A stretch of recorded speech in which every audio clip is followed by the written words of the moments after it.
So today I'm going to do just the first 10 bars of the Lyrical Etude for 2015-16 school year, Alabama All-State. And then later, hopefully this week, I will post the rest of the Etude as well as the technical Etude. Here's a performance first.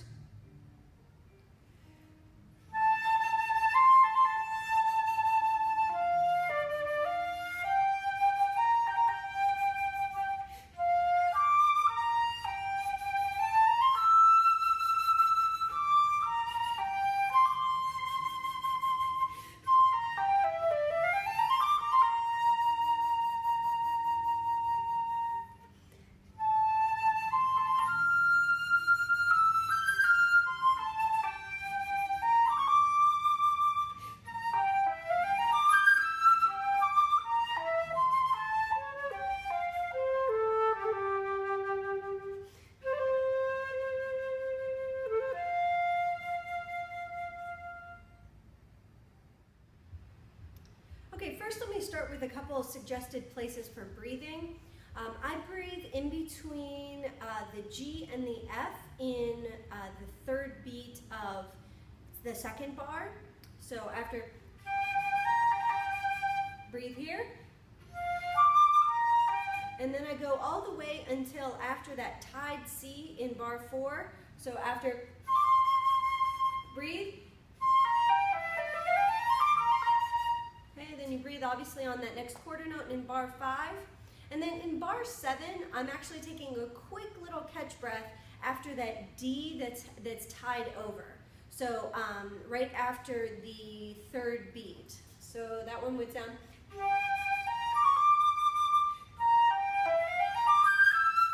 And all the way to the end there, I sometimes catch a little breath before the C in bar 9.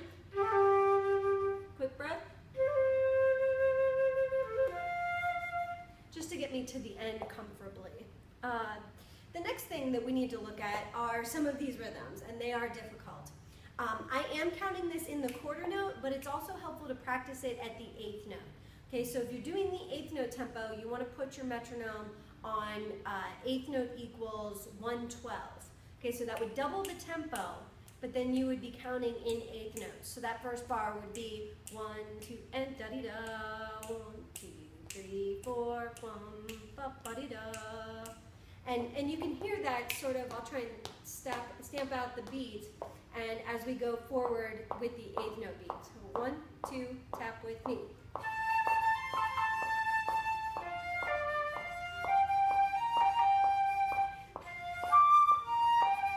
And this can help really solidify the tempo. I think it's really important that you play this rhythmically, but still expressive.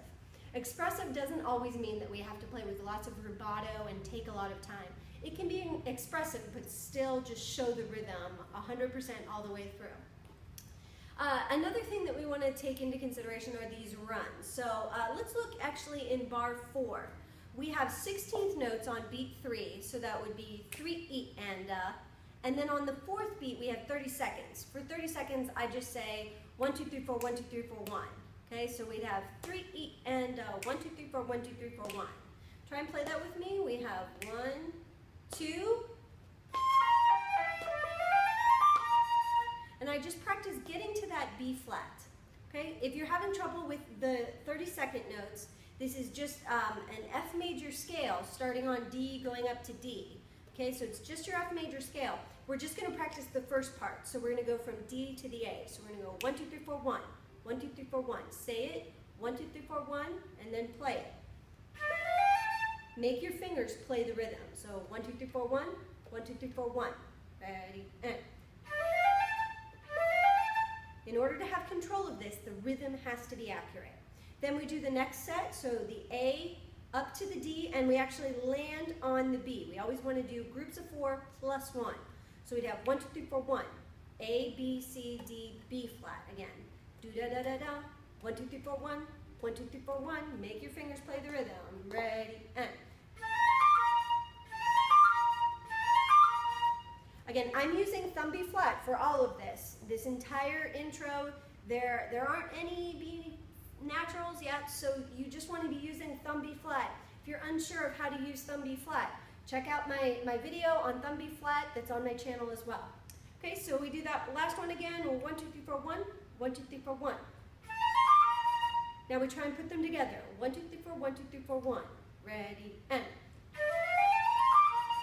As controlled as you can get that so that those subdivisions are all there. Now, we've been doing 1, 2, 3, 4, 1, 2, 3, 4, 1, but now we need to add in the 16th notes before it. So we're going to go 3, E, and a 4. Ready, and. Again, and go. Now we do 3, E, and a 1, 2, 3, 4, 1, 2, 3, 4, 1. Say it and just do the fingers. Ready, and.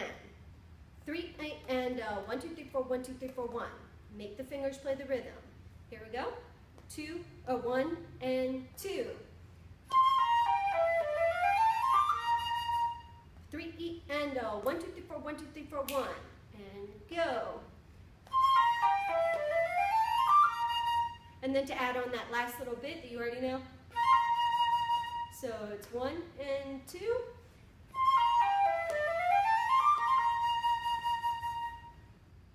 The next rhythm that's kind of difficult, we have to go between our triplet subdivisions and then these sextuplets.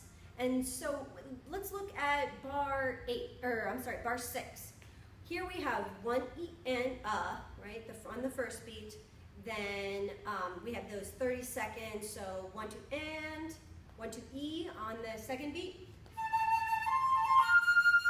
Then you have to be, you're thinking 1 E and a 2 E and a triplet, triplet. 1 E and a 2 E and a triplet, triplet. Don't rush those triplets. You want to make them feel really long and connected.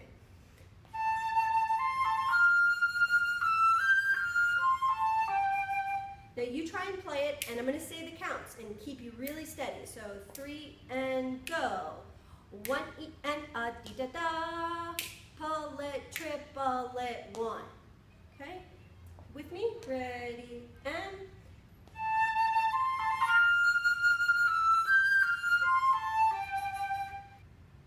In bar 7, we would have 1 E and a 2 E and a 3 la li 4 ta la ta li ta 1. Again, it's 1 E and a do da da. Palette 1 2 3 4 5 6 1.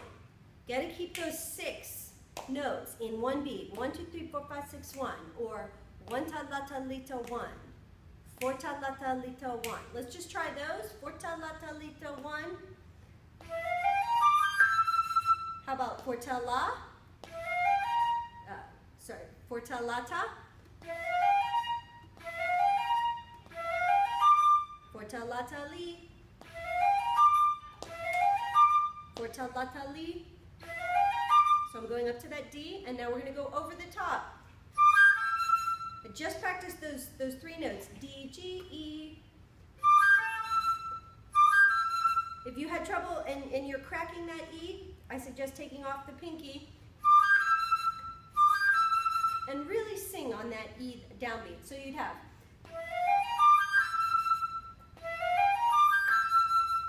Okay, still having trouble with it? Try it all articulated. Sometimes articulating passages really helps our fingers find the rhythm. Okay, so that whole bar in measure 7.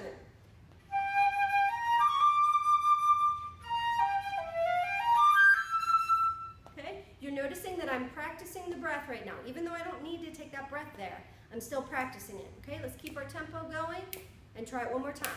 Measure 7, ready, and.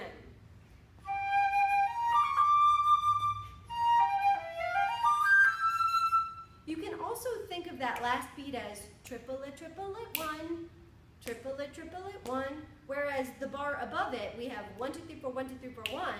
In this sextuplet, you can have 1, 2, 3, 1, 2, 3, 1. 1, 2, 3, 4, 1, 2, 3, 4, 1 versus 1, 2, 3, 1, 2, 3, 1. It's to get those subdivisions really accurate. Try it again, 7.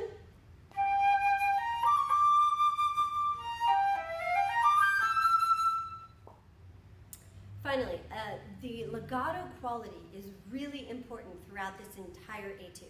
You want to try and maintain this sustained tone all the way through.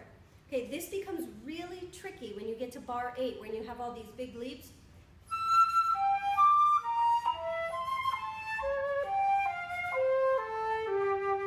It's really difficult to maintain a good legato quality, but then it's also difficult pitch-wise, right? Just to get the right tone on each note.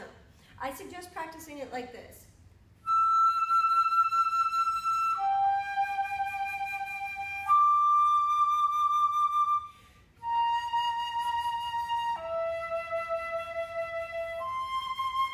So I'm basically putting a fermata on each of those 3 notes, and then I restart on the tongued note, right, on the beat.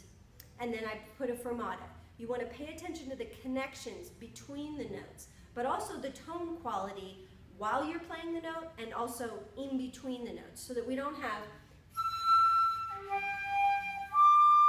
right, where we lose the tone in between pitches. We want it to sustain.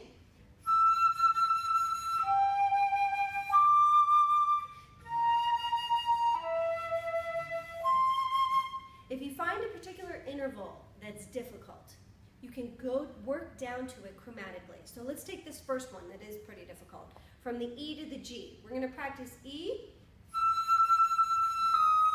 to E flat, then we do E to D, C sharp, C,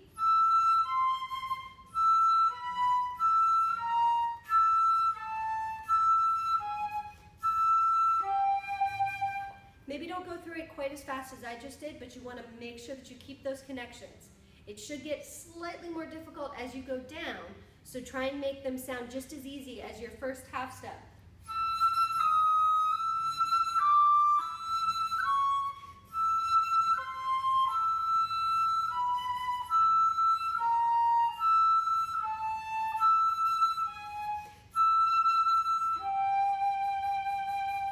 And then you're on that G from the E. You can continue on down. You want to try and maintain the forte as you get lower in your register, which is really difficult.